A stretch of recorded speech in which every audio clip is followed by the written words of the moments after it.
生时刻，它是万物美好。求主每天提醒我，求主每天教导我，一切事物都有神的时刻。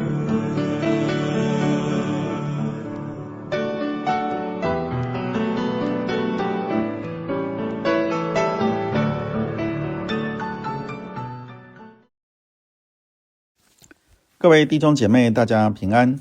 今天我们所要圣经共读的经文在约翰一书第2章18节到29节。首先，我们要了解这一段的经文是要提到敌基督者已经出现，并且显示世界的终局就要到了。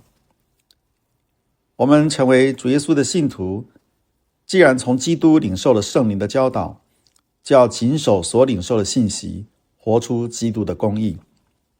首先，我来读18节到19节。孩子们，世界的终局就要到了。你们曾听说那敌对基督者要来，现在基督的许多仇敌已经出现，因此我们知道终局就要到了。这班人并不是属于我们的，所以离开了我们。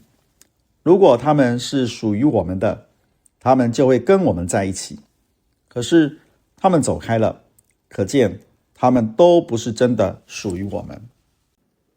在昨天的共读里面，最后一节提到说，这世上和世上的其上的情欲都要过去。而在第18节一开始，马上就提醒信徒，如今世界的终局就要到了。世界的终局，也就是我们所称的末日或者是末世，也是基督再来之前的最后的一段时间。历史可以分为现今的世代和弥赛亚来临之后的未来的世代，也就是犹太人观念中的今世来世。但约翰更进一步的教导我们，因为主耶稣已经临到了，现在是2个世代互相重叠的末世。信徒已经被拯救脱离了现今罪恶的世代，并且相信耶稣的人已经开始尝到来世全能。而这边所称的基督的许多仇敌，也就是我们所称的敌基督，它的定义就是那些否认耶稣是基督，并且以此教导人并脱离信仰团体的人，都是敌基督。他们曲解福音，迷惑信徒，而这是敌对基督者撒旦的先锋。所以我们要特别的清楚，敌基督就是指被撒旦利用的假基督或者假先知。很明显的，他们是否认主耶稣就是基督，否认主耶稣是上帝的儿子。所以基督再来之前，这许多的假基督、假先知就是要来迷惑这个世代，特别是迷惑信徒。所以我们要提醒自己，世上和其上的情欲就要过去了，务要警醒等候主。也就是说，在这样末后的世代，只有重生得救并且有基督生命的人，才能够与神相交，并且与弟兄相交。同时我们要明白，上帝允许在末后的世代有异端，引起教会的分裂，目的是要显明许多的错误，来洁净教会。因为这边提到这班人并不是属于我们的，所以离开了我们。如果他们是属于我们的，他们就会跟我们在一起。可见得异端或许会以基督的名义来组成团体，组成教会，而他们呢，会以慈善来传教，会做许多的社会关怀，可能都是有声有色的。但是我们要切记，这都不是属基督的，我们也不必羡慕或者效法。接下来我们来看第20节到23节的地方。第20节，你们已经受了那圣者的恩膏，所以你们都认识真理。我写信给你们，不是因为你们不认识真理，而是因为你们都认识了，而且知道一切虚谎都不是出自真理。那么谁是那撒谎的呢？不就是那否认耶稣是基督的吗？这样人就是那敌对基督者，他拒绝了圣父，也拒绝圣子。因为凡拒绝圣子的，也是拒绝圣父；凡公开承认圣子的，也得着了圣父。在这边提到，你们已经受了那圣者的恩膏，所以你们都认识真理。也就是说，有异端的人认为只有少数人拥有神秘的属灵知识，但约翰告诉我们大家，因为我们有圣灵的内助，所以知道这一切的事，不用在圣经之外再找神秘的知识，因为基督所赐的真理的圣灵会引导我们明白一切的真理。所谓的恩膏，原来是指用来膏抹的膏油，而弥赛亚所受的膏是圣灵。信徒既然领受了和基督一样的圣灵恩膏，因此我们并不知道真理，所以我们只需要兼顾已经知道的真理，也就是将那从起初所听见的常存在心里。真理必然前后一致，所以我们要了解，没有虚谎是从真理出来的。所以前面提到，他们出去显明都不是属我们的，而是属于说谎者的。所以我们再一次的要认清，敌基督的标志就是不认耶稣为基督，而且也从他拒绝的圣父，拒绝的圣子。他们不但否认主耶稣是旧约所生的弥赛亚，并且否认耶稣是神的儿子，否认耶稣基督是道成肉身的。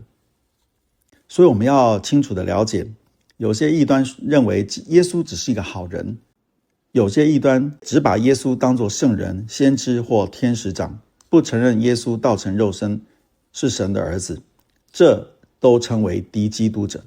所以我们要很清楚，这边提到认子的意思就是承认主耶稣就是道成肉身的圣子基督。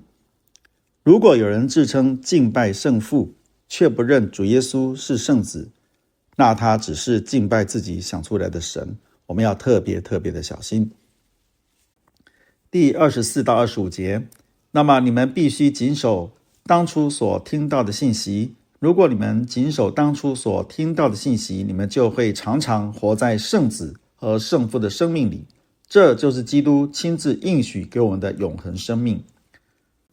所以既然信徒曾听见那敌基督的要出来，就要将那起初所听见的要存在心里面，也就是要活在圣父和圣子的生命当中。因为圣经所记载的福音真理是永远不会改变的，任何所谓的新教训、新亮光、新神学与圣经有任何偏离的，必然都是出于敌基督的。唯有不断渴望追逐新鲜的道理，那些都不是信徒的本色。所以我们要特别的小心。特别我们要看到25节说，这就是基督亲自应许给我们的永恒生命，也就是我们所谓的永生。约翰福音17章第3节提到，认识你独一的真神，并且认识你所差来的耶稣基督，这就是永生。所以我们要感谢主，让我们在永生里面有份。继续我们看第26节到27节的地方，我写这些事是指着那些想欺骗你们的人说的。至于你们，基督已经把他的灵赐给你们，只要他的灵与你们同在，你们就不需要别人的教导，因为他的灵要把一切的事教导你们，而他的教导都是真的，不是假的。所以你们要顺从圣灵的教导，始终活在基督的生命里。这两节特别提醒我们，当我们承认耶稣基督为我们的罪钉死在十字架上这样的真理，我们就更能够明白，承认耶稣是受膏者，就能够真正的活在基督的生命里面。而圣灵是真理的灵，他来要教导我们明白一切的真理。所以我们不需要再另外去找其他的真理，因为真理就在圣经里面。最后我们要来看第28到29节。是的，孩子们，你们要活在他的生命里，这样在他显现再来的日子，我们可以坦然无惧，用不着躲藏。你们晓得基督是公义的，所以你们应该知道，遵行公义的人就是上帝的儿女。也就是说，我们基督徒是上帝的儿女，就要效法基督的榜样，保持纯洁，厌恶罪恶而喜爱公义。在使徒行传第4章12节告诉我们，除他以外别无拯救，因为在天下人间没有赐下别的名可以叫我们靠着得救。所以今天这样一个整段的经文都不断地提醒我们，我们要顺从真理的圣灵的带领，不偏离左右，也不随从今世的风俗，这样我们才能够脱离那敌基督者的诱惑，也能够真正的明白真理，活在基督里。让我们一起来祷告。天父，我们感谢你，因为你将耶稣基督赐给我们，成为我们的救主，成为我们的盼望。当我们认识耶稣基督，我们就有了永生。谢谢你，让我们常常活在基督里，也能够行出公义，来见证上帝你是奇妙真实的神。谢谢你，让我们脱离这个悖谬弯曲的世代，顺着真理而行，活出基督的样式，能够荣耀主你的名。感谢祷告，奉耶稣基督的圣名，阿们。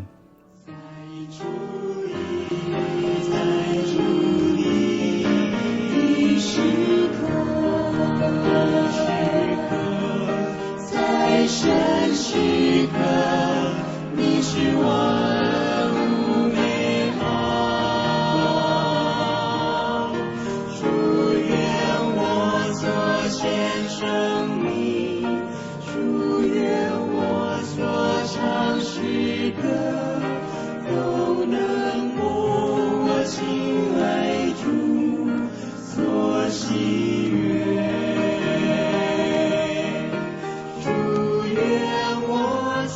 献生命，祝愿我所唱诗歌，都能蒙我亲爱主